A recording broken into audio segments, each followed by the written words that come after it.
What up, everybody? Just finished watching the Robocop reboot from 2016. Yes, I have seen the original.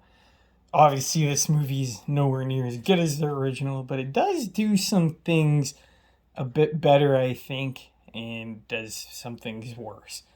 I never seen Robocop 2 and 3. I've only seen the original one in this one. Funny enough, I am playing Rogue City, or just about to start playing it. Really good game. Highly recommend it. Um, Off to the movie. Trying to remember the lead actor's name. Joel Kinnaman, the dude from Suicide Squad. He did a pretty solid job as playing RoboCop. I really liked him in the suit. I wish we got a bit more of him being Peter Weller, but Peter Weller. Oh my God, that's the main actor's name from the first RoboCop. Jesus Christ.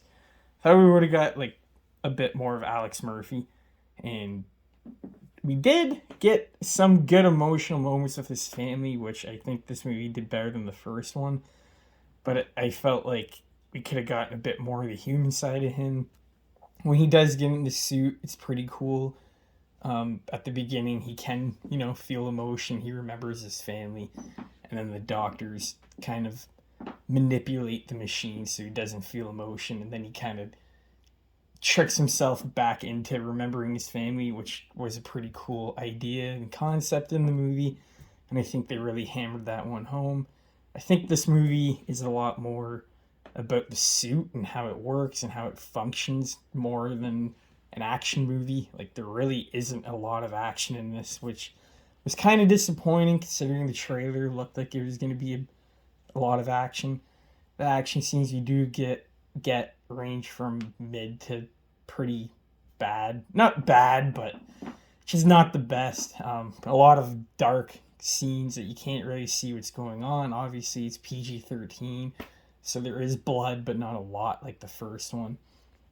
It is missing that RoboCop cheese. I do feel like it's taking itself a bit too seriously, but I do really like how they brought it into this new generation.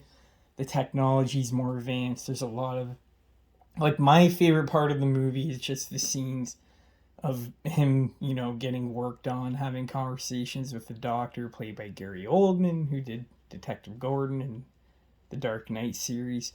And they have a good chemistry together. I didn't really like Michael Keaton as the villain.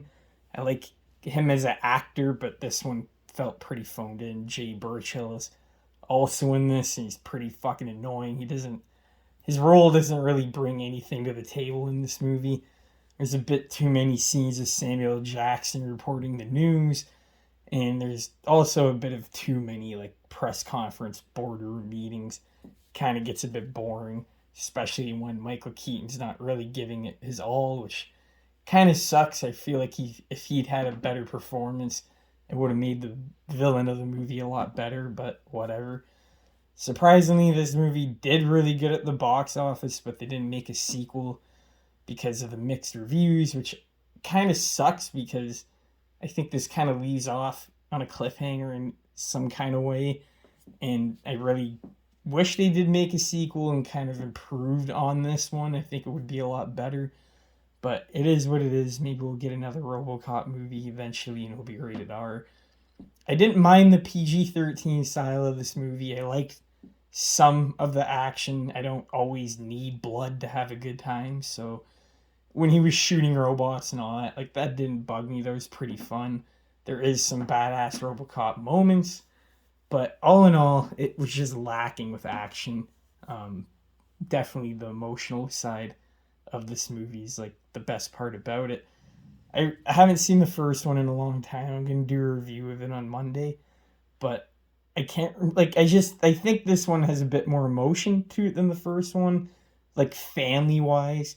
But I do remember the original, being pretty emotional. I could be wrong. I could watch it again and think that one is a bit better emotional wise. I just gotta refresh my brain and watch it again. It's been a while. But overall, it's not a bad movie. I think it's in the middle. There's a lot of good, there's a lot of bad. I would give it a 6.5 out of 10. I don't know if I'd watch it again, but for $7, I don't feel ripped off. Like I said, Joel Kinnaman, whatever his name is, his Performance is good. It's not amazing like Peter Weller, but it's good enough. The movie is entertaining enough to keep watching it. I didn't want to shut it off. I was curious how it was going to end and play out. But yeah, a sequel, making everything better, improving on it would have been nice. The picture, the cinematography, the soundtrack, the way the suit moves, the motorcycle chases, all that stuff is really good. So yeah, overall, a decent, solid action movie. And we don't get that many of those these days, so this is pretty fun to watch. Thank you guys for watching, and I'll talk to y'all boys and girls tomorrow. Peace.